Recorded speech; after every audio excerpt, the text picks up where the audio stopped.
Follow us to get more content about sustainability.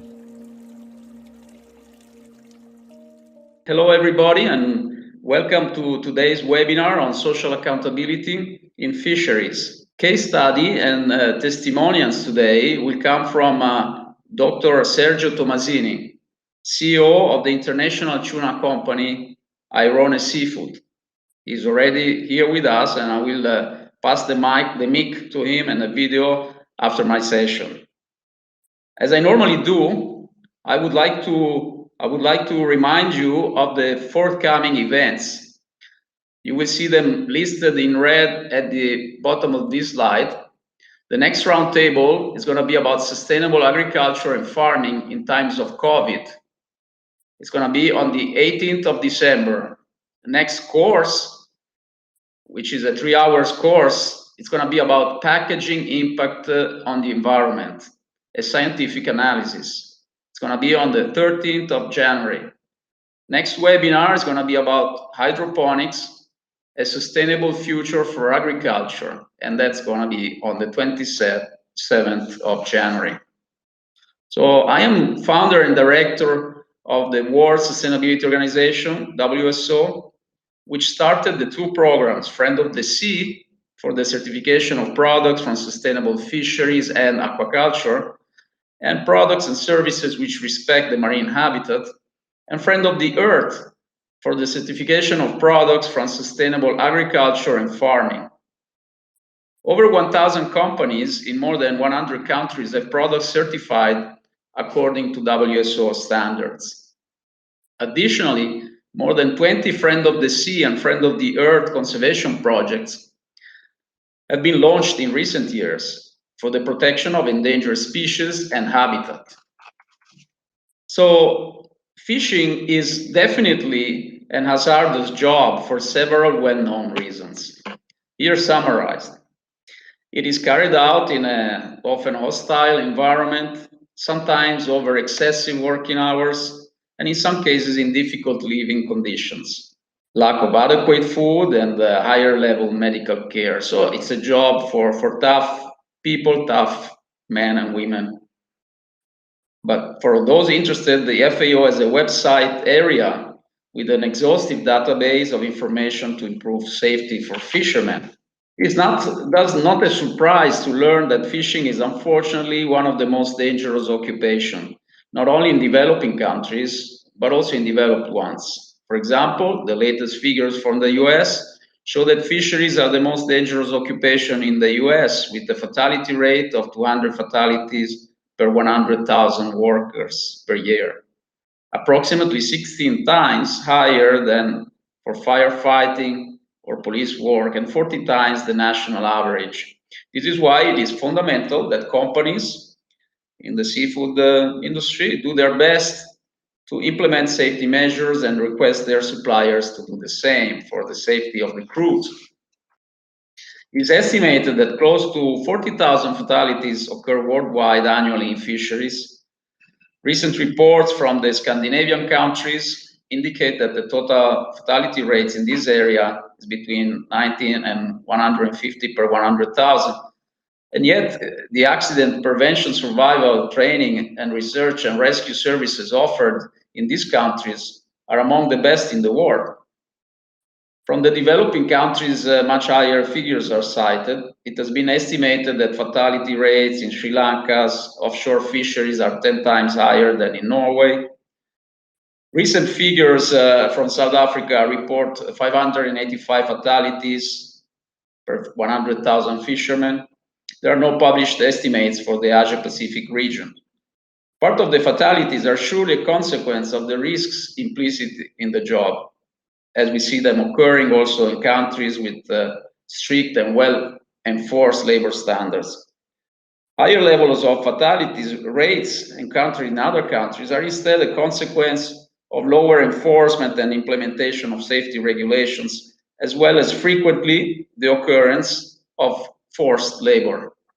Forced labor is defined by the ILO, the International Labour Organization, as situations in which the persons involved are made to work against their free will for example, through violence or threats of violence, or by more subtle means such as accumulated debt, retention of identity papers, or threats of denunciation to immigration authorities. International law stipulates that exacting forced labor is a crime and should be punishable through penalties.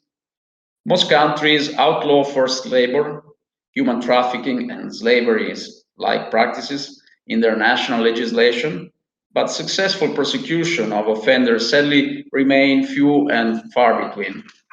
At a global level, out of the total 24.6 million victims of forced labor, and I'm not talking specifically about fisheries, this is a general figure, the prevalence rate, number of victims per thousands of inhabitants, is highest in the Central and Southeastern Europe and Africa regions, and lowest in the US, Canada, and Europe combined area at 1.5 per 1,000 inhabitants. So we could expect a similar situation for forced labor in fisheries. However, it is important to remember that human trafficking related to the seafood sector has been documented in countries and markets as diverse as New Zealand, Thailand, Ghana, Ireland, and most recently US. US registered fishing vessels docked in Hawaii. These abuses occur aboard vessels in both domestic and international waters, as well as on land at aquaculture sites and seafood processing plants. But let's have a closer look at the situation in terms of forced labor in fisheries and aquaculture globally. Of the total 60 million workers involved in fishing and aquaculture worldwide, the ILO estimates that 1.8 million, about 3%, are victims of forced labor globally, generating about 150 billion profits annually. This is practically a subset of IUU fishing, which represents approximately 10% of total seafood production in metric tons. There is evidence that the depletion of global fish stocks has correlated with the rise in seafood slavery. Unregulated and illegal fishing tends to deplete nearshore fisheries, causing fishing fleets to travel longer distances for their catch, which in turn results in higher fuel and labor costs. Average distance to fishing grounds has increased to 1,250 kilometers from the coast. As fleets travel farther from regulated waters, moreover, it becomes easier to engage in labor abuses without detection because of isolation of the workplace and length of time at sea. Advances in long-distance transportation and rising consumer demand have transformed the seafood industry into a complex, globe-spanning web of producers, shippers, and importers. While this is very important for feeding the world, what happens is that between catch and consumption, an individual fish can pass through several middlemen and travel thousands of miles. A fish caught with slave labor can therefore more easily be mingled and mixed with or be fed to legal seafood products and end up undetected on consumers' plates. Finally, the increasing involvement of migrant workers on board fishing vessels, while helps some countries' populations to surface from poverty, it implies challenges that they have to face in recruiting and placement, which can, in some circumstances, lead to human trafficking and forced labor. Other factors seem to influence level of forced labor in a vicious circle. Subsidies, GDP per capita, average value per fisherman, unreported IUU catches. A study, which seems to have not yet been peer-reviewed, put together these and other factors to produce a possible list of the major fishing countries' risk of forced labor or slavery. Friend of the Sea does not consider this as a reliable conclusion on the actual presence of forced labor. In fact, as you can see from the list, Spain, Thailand, and Taiwan have, for example, implemented since many years very strict measures to prevent forced labor. So in the end, third-party certifications and enforcement of appropriate legislation are the best tools to motivate fisheries and seafood companies to be compliant in social accountability. Unfortunately, however, the major social accountability certification, or at least one of the major ones, SA 8000, decided that it cannot, or declared that it cannot be applied, that its standards cannot be applied to seafarers and to fisheries, basically due to the complexity of verification. It can only be applied at the chain of custody level in seafood processing companies. MSC, the Marine Stewardship Council, has introduced requirements in September 2019, giving a 12-month grace period only for companies undergoing chain of custody at processing lines. The on-site audit, according to the new MSC requirements, must be carried out using one of the three following standards: BSCI, SEVEX, or SA 8000. If we look at Friend of the Sea has been the only certification of products from sustainable fisheries to have included in its standard also requirements for social accountability on board the fishing vessels and at the processing lines since its launch in 2008, 12 years ago. The standards, the Friend of the Sea standard social accountability requirements cover the following: compliance with national regulations and ILO on child labor, adequate salaries, compliant at least with the minimum legal wages, grant employees access to health care, safety measures required by the law,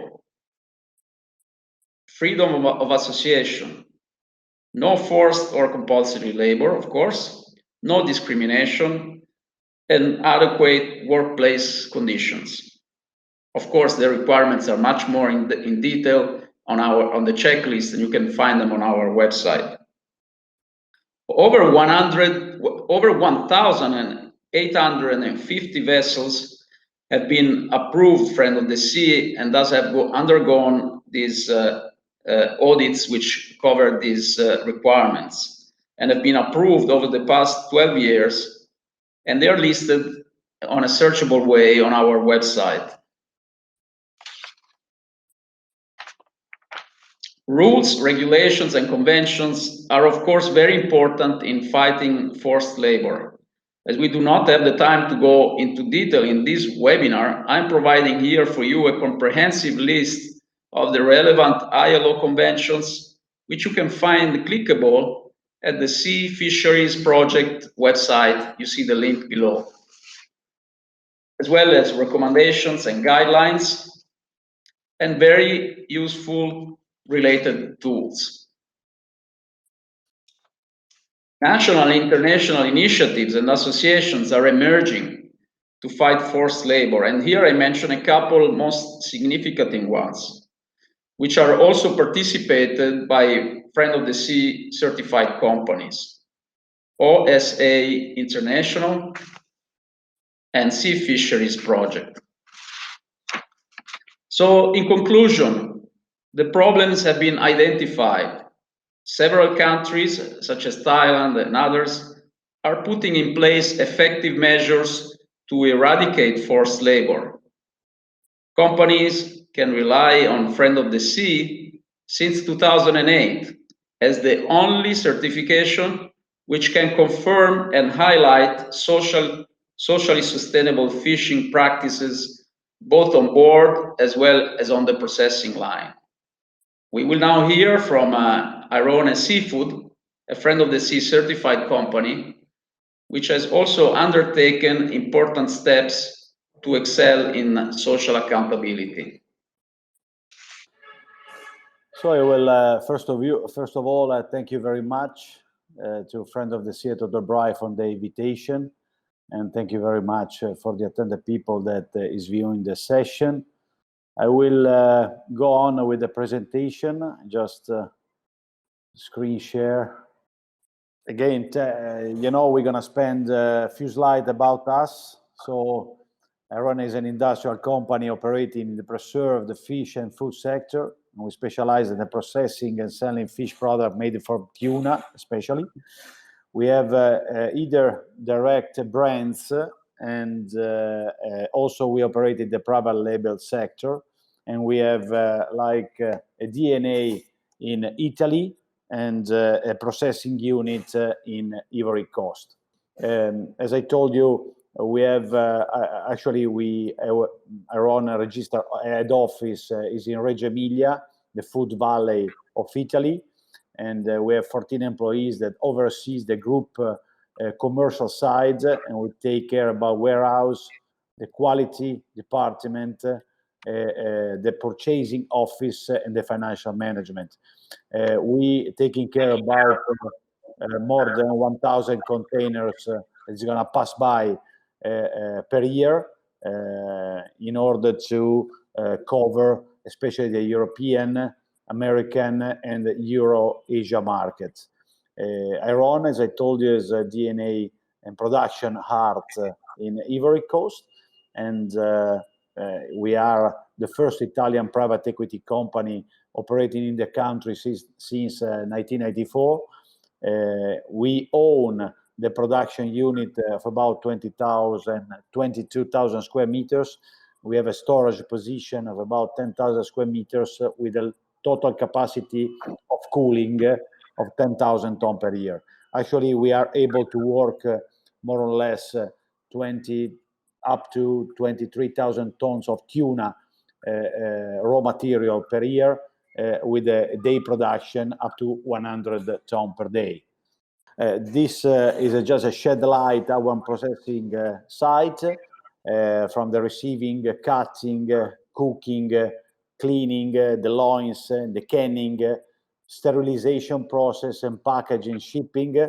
We are proud to have the first unique certificate laboratory in Ivory Coast taking care about all the quality process management of our production site. Here we have a few slides that we are going through the social aspect, ethical aspect, of our industry. Actually, the current climate change, the demographic habits and shift are causing substantial changes. If you think about increasing urbanization combined with the higher income, combined with diversification of diets, especially in developing country, but not only, is boosting the market to shift into in continuous shifting diversification. This represents a challenge for the fish processing industry that normally we have a tradition that we must go end to end with the evolution of the service and the markets. This to shed light, already also Dr. Bright talked about that, the fish market today and tomorrow. We have an increasing consumption pro person capital per day. The annual consumption average is 25 kilos and is going to go up to 30 kilos. The annual average consumption for every, I mentioned in the slide, Italian, but it's like European market, European number. And also we have overall,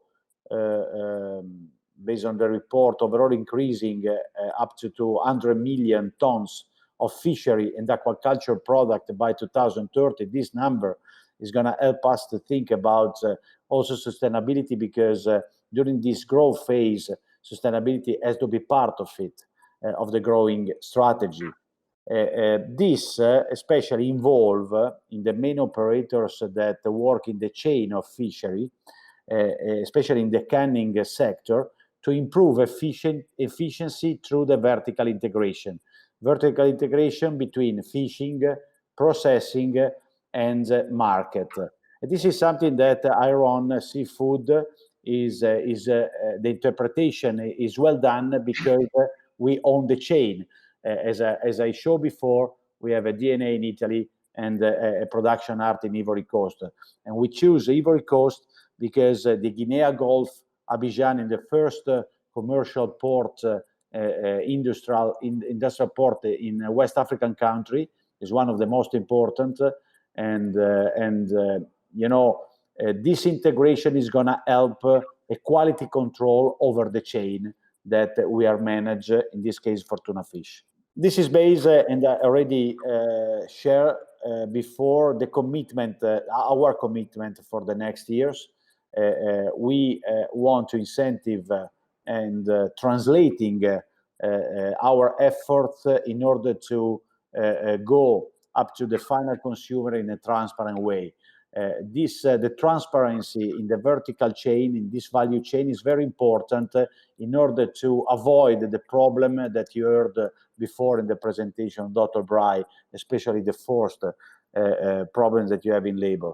So, we think the flexibility we have on our chain is going to create a unique competitive advantage on the market for Airone, but also give a really transparency model that everybody can appreciate. We started to go through our corporate social responsibility program. As I mentioned, Airone Seafood has a long history in Africa since 1994, and we are proud of it. And if you work in this environment, you have to show since the beginning a great sensitivity in order to leave something developed together with the local community. We have a closer relationship with a few project cases that we follow, especially I mentioned two. With the first one is with the Suaram Baroja, that is a long history with Airone with us. Actually, she served as a missionary in the little village of Touba, that is 700 kilometers from Abidjan, near Benin, and we help to establish a school. We help to establish a sport field, and we help actually to establish a new training program that is ongoing since 10 years now. And we are very proud of this activity. Second one is nearby the village of Kotobi, that is 250 kilometers from Abidjan. And we help normally giving a donation of our tuna product that is not really accessible in the country, because they privilege sardine instead of tuna for the cost, but I will share later a project that we are doing for the local market. And I was the honor to be, I was a privilege to get the ownership as a chef du village, village chief of Kotobi, in order to prove that we are nearby their community. This is something that for the social program that we have in place right now. Coming to our group, here, as I told you in the previous slide, we have more than 1,000 people. We have more than 700 women in our company, and 132 people are with Airone Seafood since 25 years. So we have a long story, and people spent part of their life with us. Based on the contract, we follow precisely and seriously the local labor law regulation, so contract, payroll, regular hiring, all this stuff has been followed up by our administration very seriously. We have a continuous discussion with the trade union delegates in order to collect their needs and transform in something that is a new protocol or new regulation or new service that can help to grow the company and working properly in the company. We have included in the payroll monthly a local support for transportation, because you have a problem.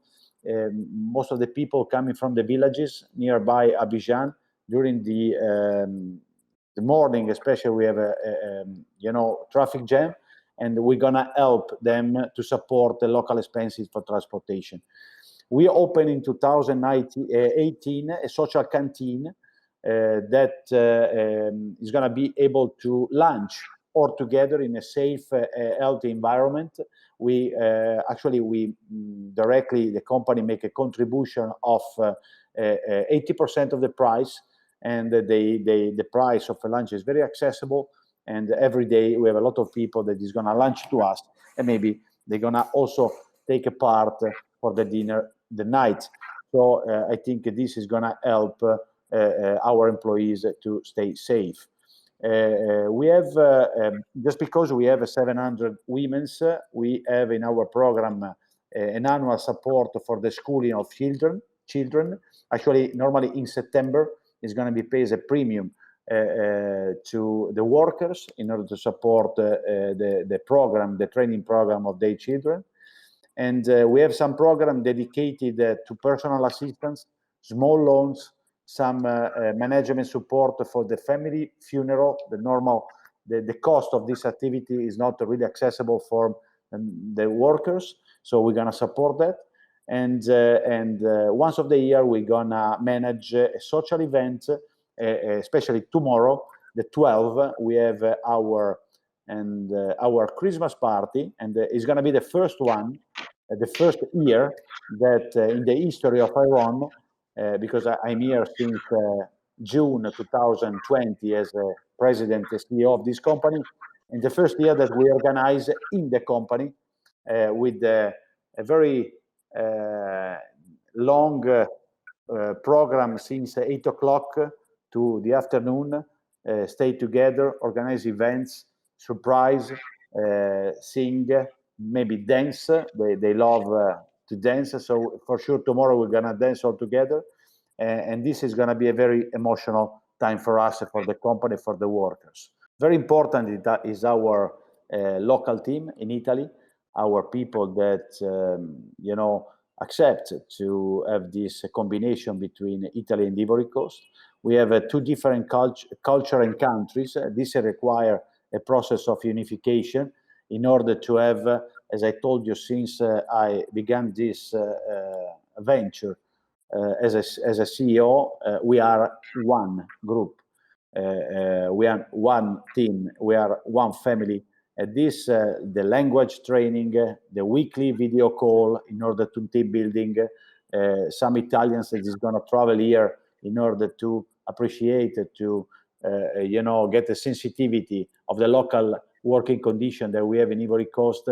I think is very important in order to transfer to the final consumer also the value added that we can share with also with the through the tuna fish that we have as a product on the market. Then we're going to come to Friend of the Sea that perform independent audits for us that verify our compliance with the environmental and social standard. And through Friend of the Sea certification, Airone Seafood can make its contribution to protect aquatic resourcing by promoting sustainable fishery practices. This requires attention because we have some ethical aspects of sustainable fishing. We have to have a positive return on the working environment, but most important is that this contribution is going to pass by on the final consumer. And this has to represent, and must represent the value added of our product. So we are proud to be certified, and always, every year, we can improve, we can change, we can modify our working model, just because we're gonna, through Friend of the Sea, we make our contribution. And this is our claim that I wanna thank you to our Italian group that working on the marketing side, because we get out with the claim that we take care, that really is a summary, is an executive summary of who we are. We take care about the fish, we take care about the environment, we take care about our workers, and we take care about our product. What I will tell tomorrow during the Christmas party, we see we are Airone, we are a big family, And I think this claim is going to cover all the aspects that is part of us, is part of Airone. Thank you very much, Dr. Bry. So, Dr. Tomasini, it was wonderful to listen to your presentation, and please send us some pictures of the Christmas party, so we can also put them on the socials. But apart from this, congratulations for your wonderful initiatives. Let me just put my camera on, and we often receive news only of multinationals' exploitation of workers and resources in Africa. So it is instead very encouraging to see and learn about such a positive contribution to the local population's welfare and integration with the local communities. Sorry, if I take another minute for your permission. Sure. You told with the local population, actually, we signed an important partnership program with the local Ivorian company to implement a local market. We have actually a problem here, in Ivory Coast is very accessible. The sardine, for example, for the price per gram that you're gonna find in the shelf in the local markets, but not the tuna. We improve a partnership that is gonna be able to offer the miette, the part of the tuna that is not going to be export to Europe for the local market with an accessible price. This is going to become very disruptive in the market. It's the first one that there is a strong partnership together with the production site like us, with the local Ivorian commercial market, a commercial player. And I believe this is going to offer to local people, not only Ivorian, we speak about West African country, the possibility to get access of the quality product with an accessible price. This is a part, I believe, of our social approach here. Wonderful, very interesting. I will now, I thank you again, Doctor, and I will now open the questions and answer session. I see there are some questions on the chat. So, first question is, to what extent do you think stunning equipment can help create safer working conditions for processing staff on board fishing vessels and in aquaculture facilities? Maybe you can answer also, Doctor. Yeah. I think we have to divide to think of fish. One is a polyline, and one industrial fishing process with a large vessel. In the first one, you have to see, especially what Dr. Bry explained before, the local condition of the canoe, the kayak in the middle of the sea, the working condition of local operators, and the instrument that they have in order to get the polyline fish really, that is going to be really polyline. I give you an example. We have about 2,500 tons per year of polyline with an Ivorian cooperatives locally in Abidjan.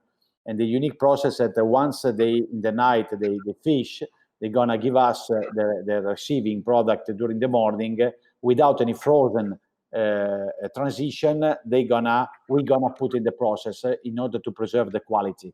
The second is the large vessels. What we can do as a production site is monitor the frozen temperature, all the document they have to leave to us, the captain statement, the origin of the sea, the origin of the product. All this has to be double checked. Although we prefer and we have a relation with the Friend of the Sea certified vessel. So in order to be certified, they have to follow different rules. Okay, thank you very much, Dr. Tomasini. So there's another question, I think it's for you. Is Ivory Coast and Africa in general active in improving fishermen's safety and reducing forced labor? apart from your company in Yes, general? actually, yes. Here we are in a constant connection with the Minister of Fish and Agriculture. That is, the minister name is Dosso. And actually, they made a lot of efforts at improving in the past 5 years under this presidency. And I think they want to improve again. Ivory Coast, also the fish port is very improving. Actually, they improve more than 30% in the past 4 years with a lot of investments for a new part of the port that's completely new. So I think for sure it never is not enough, but they have as a priority to improve it. Naturally, this is passed by a training process and the cultural shift on the Ivorian culture. It is not so easy, but not only in Ivory Coast, but for this is value for all the African countries. Well, thank you very much. And then there's another question. Are there also economic benefits from improving workers' conditions or only costs? But economic benefits, first of all, we have a different, if you think about Europe and Africa, we have a different payroll basis. This is an evidence. But if you improve the working condition, for sure they're gonna give to you a better work, a better job. If you don't do it, we already measured in the past in this company happened like case that they don't follow up the quality procedure because they want to show that they have problems. So if you respect and if you put them in a normal working condition safely, for example, I give you the example of the social canteen. This improve a lot the working condition in our, because the people don't go away in the street to find food and come back and re-enter for the next hours. We have 3 turns also during the night, so we have a complex rotation of the people here in our production sites, but it's going to help us to be more social because we stay all together. I also twice a week go in the social canteen with them to have a lunch all together, and improving is going to give you the question was economics. Economic benefits, yes. Yeah, I don't think I can look only the economic benefit investing in local working condition. We have to do it in order to have a good product. If you have a benefit, maybe in the final price, sale price, maybe we're gonna have a part of the benefit because they wanna work well. Exactly. Thank you very much. So there's a last question. It sounds like the cultural differences and associated challenges needed to be bridged before you could expect operational success. Did you know this before you started? No. Actually, we are here since 1994. Could be an advice for the newcomers because for sure I'm not a follower because we did our market already. We are well established here. The cultural shift, the cultural position for every country, especially in developing countries like Africa, is a key of success factor, and you have to face in advance. So you have to, if you make a budget, if you make an industrial plan, so I want to make this kind of business in this country, language, culture, face-to-face, the bribery problems that we have, we cannot shadow, no? In this case, we have this problem, especially in African country, but not only, it's part of the plan that you have to put as a threats. And threats normally is gonna go end to end with investment. So if you've solved it before, you're gonna better stay later. Okay, thank you very much, Dr. Tomasini. We don't have additional questions. So we are within the time limits, and I just share with everybody the results of the poll. The poll question was, do you think that social accountability requirements for fishing vessels, crews, and workers must be part of a credible, reliable seafood sustainability certification standard? And it looks like everybody voted for yes.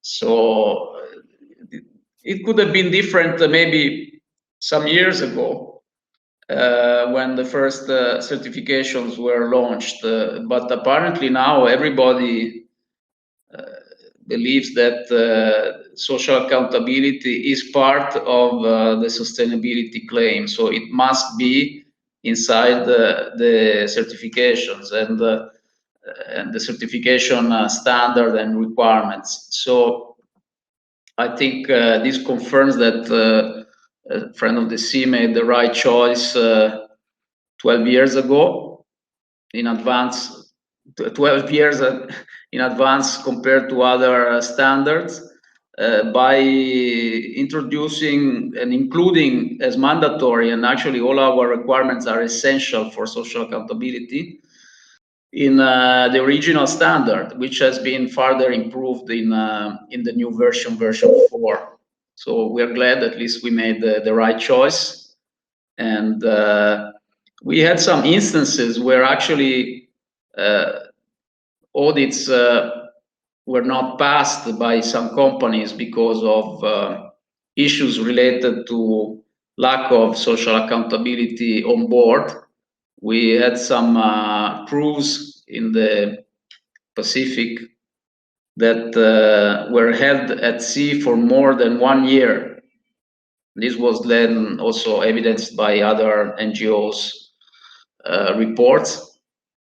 And it's a major issue. It's a major issue also for the catches of tuna with long lines. So it is something that has to be tackled and approached and resolved. I believe that it's still ongoing. It's not related to tuna cans, but more for tuna used for steaks and so on. So definitely there's still a lot of space for improvement.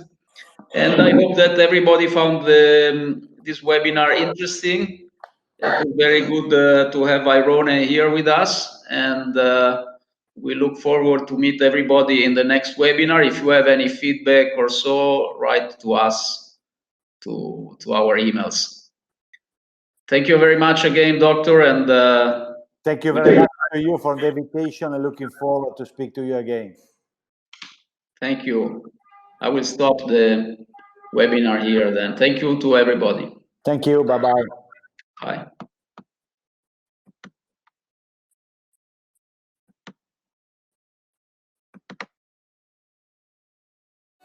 Subscribe to our channel to get more content about sustainability.